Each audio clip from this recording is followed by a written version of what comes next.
La memoria despierta para herir a los pueblos dormidos, que no la dejan vivir libre como el viento. Clarisa Duarte, hija de desaparecido. Póster Central, periodismo en radio.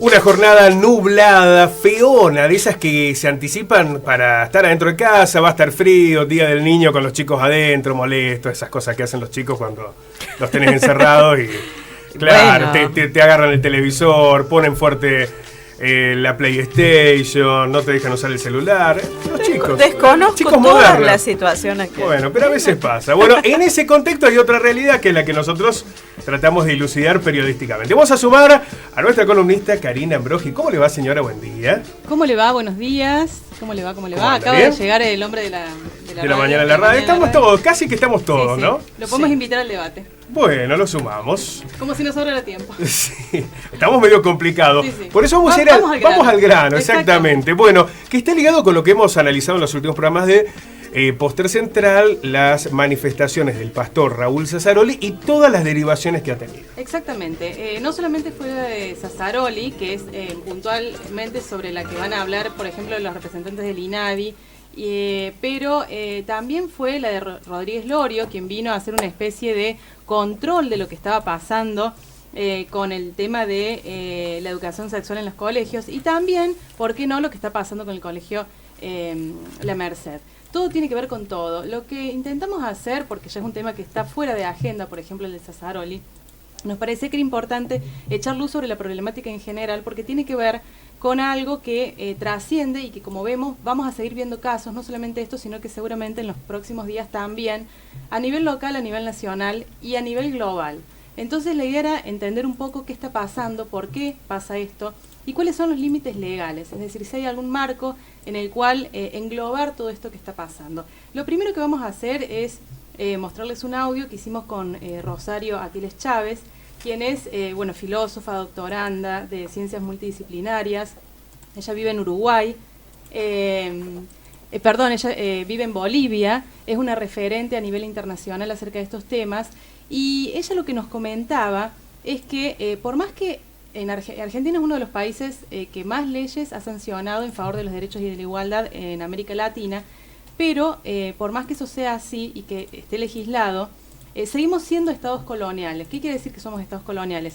Que se mantienen parámetros que jerarquizan e inferiorizan a determinados cuerpos sobre otros, poniendo el énfasis en lo que es humano y lo que es no humano. Algunos valen más que otros. Algunos valen más que otros. ¿Y por qué valen más que otros? Y por cómo construyen la sexualidad, los géneros y los sexos. Entonces, por arriba de todo está el hombre heterosexual, blanco, racional. Debajo de eso se van poniendo los no tan humanos. Acá tenemos algunos casos de todo, como levanta la mano. Debajo de eso se pone lo que es un referente humano y lo que es un referente no humano. En ese dogma nos hemos movido a lo largo de, es el patrón cultural que ha regido a la humanidad. Y la Iglesia es justamente, por eso vemos los colegios católicos, vemos representantes de la Iglesia católica, representantes de las iglesias evangélicas, saliendo a hacer estas cortadas en contra de el avance de los derechos en la igualdad. ¿Y por qué? Porque ellos fueron un pilar fundamental para mantener ese patrón. Por eso no solamente se están levantando contra el LGTB, que fue el caso de Pastor, sino que también contra el colectivo de género. Si nos ponemos a analizar el contenido y cómo lo expresan, ahora van contra el colectivo de género. Antes era contra las feministas, contra las feminazis. Ahora directamente, en los tres casos, se habla de ideología de género. Ahora ese es el demonio, que es mucho más general, es mucho más global. Y la ideología de género justamente lo que pretende es la igualdad entre el hombre y la mujer, nada más. Entonces van en contra de eso. Lo que nos dice ella es que, que lo que se molesta es que se empieza a instalar una destrucción radical respecto de ese concepto. Entonces vamos a escuchar lo que nos decía. Países en general, países de América Latina que han sido colonia, siguen siendo hasta hoy países coloniales. ¿Qué significa eso? Países cuyos estados siguen siendo estados coloniales, porque ni la República, ni el Estado plurinacional, en el caso boliviano, han podido romper la continuidad del patrón de poder colonial. Cuando hablamos de patrón, estamos hablando de un modelo que se repite desde la colonia hasta nuestros días. ¿Cuál es la particularidad de este modelo? Este es un modelo que busca el control de 4 grandes ámbitos de la vida humana. ¿Cuáles son esos 4 grandes ámbitos de la vida humana? El sexo, el trabajo, la autoridad y la subjetividad, intersubjetividad. Es decir, las iglesias no tienen ninguna vergüenza de vociferar en contra de la vida de otros seres humanos, como son los LGB, no tienen ninguna vergüenza de pedir para ellos las clínicas, la muerte en definitiva, el odio, no tienen ninguna vergüenza, digo, porque estas mismas instituciones luego, de manera sin vergüenza, levantarán banderas a favor de la vida, como lo hacen de manera hipócrita en el caso del aborto. Entonces, triste, lamentable la actuación de estos liderazgos, por no decir pequeños, por no decir grotescos, porque no solamente ponen en juego la inutilidad de sus discursos y de sus argumentos, sino que ponen en cuestión la dignidad de quienes son sus seguidores. Porque lo que uno se pregunta frente a esas actitudes es, ¿pastores de qué son estos señores? Bueno, estas eran las palabras como para entender un poco el porqué, pero también es importante remarcar que hay límites legales. Argentina ya sancionó leyes que dicen lo que está bien y lo que está mal, y lo que se puede y lo que no se puede. Y principalmente cuando se tratan de espacios públicos, no se pueden desentender estas leyes.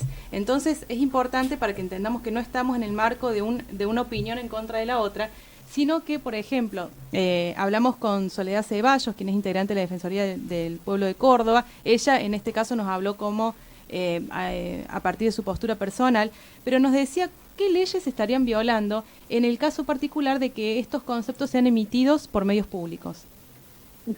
En principio, lo que me parece que es fundamental poder dimensionar es lo que plantea la propia Ley de Servicios de Comunicación Audiovisual en términos de géneros. Hay artículos específicos que plantean la necesidad de entender y pensar y promover una comunicación igualitaria, no sexista, no estereotipada. Lo dice la letra de la ley en sus artículos, es el 3, inciso M de la ley, y a la vez también otro marco legal que siempre es necesario referenciar, es la ley, la 26485, que nos habla de justamente la violencia mediática. En ese contexto, digo, eso es como para arrancar, entendiendo la necesidad de revisar y repensar las prácticas comunicacionales, ¿no? Porque no es, hablo lo que se me canta, total no pasa nada. No es hablo lo que se me canta, lo hago en una sobremesa, en un asado, pero no con un micrófono al frente y una cámara de televisión, ¿no? A la vez, en este marco, en función de lo que me decís que esta persona está planteando en sus programas de televisión, está también invisibilizando y desconociendo la ley de identidad de género. Bueno, ahí estaban un poco las leyes que se estarían violando al decir estas cosas públicamente. Y también consultamos al INADI en Buenos Aires, consultamos a Silvina Madaleno, quien nos decía también cuál es el marco legal que hay desde el INADI, que es otra institución a la cual pueden acudir. También lo decimos para el caso de la Merced, cualquier persona que se sienta discriminada puede hacer una presentación ante el INADI, y en este caso en particular, ¿cuál es la opinión del INADI al respecto? Y digamos, y este relato de toda esta situación, de verdad que incumple en más de una norma, ¿no? De las que rigen para nuestra ciudadanía. ¿Cuáles son, por Entonces, ejemplo, algunas de esas normas que más te resuenan como que estarían incumplidas con él? Bueno, la ley de matrimonio igualitario, la ley de identidad de género, la ley antidiscriminatoria, ¿no? Ajá. En principio esa, después como todas las que siguieron, ¿no? La ley de educación sexual integral, ¿no? Que también habla de identidad de género, también habla de la diversidad familiar, también habla de la no discriminación respecto de los niños criados y criadas en familias compuestas por matrimonios o por parejas del mismo sexo, ¿no? Es como que todas esas normas no están tenidas en cuenta o está haciendo de cuenta como si no existieran, digamos, en todas esas declaraciones. Entonces, respecto de, bueno, ¿qué se puede hacer? Y bueno, lo que se puede hacer, digamos, es el trabajo o el horizonte que el INADI tiene a partir de... Ese, como ella nos decía, es el trabajo y el horizonte que tienen porque son totalmente conscientes de que si bien ya está legislado, no significa que los derechos existan en la realidad, que existan prácticamente. Entonces, lo que nos comentaba, porque le consultaba cómo actúa el INADI, y lo que ella me decía es que cuando llega una denuncia de cualquier tipo, ahí el INADI se transmita una instrucción de la causa, se juntan las pruebas, cuando es un caso que ha salido público, por ahí no hace falta ni testigos ni pruebas, digamos, el simple hecho ya... Por actuar de oficio, digamos, el INADI. No es que actúe de oficio, sino que eso ya le sirve de prueba, lo que salió públicamente, bien. Porque si no, en otros casos, por ejemplo, como el de la niña de la Merced, estoy imaginando que hicieron una presentación, deberían llevar testigos que digan sí, Claro. Me explico. En este caso, cuando son públicos, es más fácil porque está lo que salió públicamente. El INADI hace un dictamen. En ese dictamen lo que dice es si lo que sucedió es discriminatorio o no, y si es discriminatorio, lo que pasa es que si se abre una causa judicial, ese dictamen sirve como una pericia calificada y dice que en el 98% de los casos lo que dictamina el INADI es como fallan los jueces. Es decir, los jueces fallan a favor de lo que dice el INADI en un 98% de los casos. ¿Por qué digo esto? Porque me parece importante remarcar esto, que nosotros podemos decir cualquier cosa, lo que opinamos, podemos vivir como queremos porque vivimos en libertad. Lo que no podemos hacer es, en medios públicos o cuando tenemos otro tipo de responsabilidades o funciones públicas,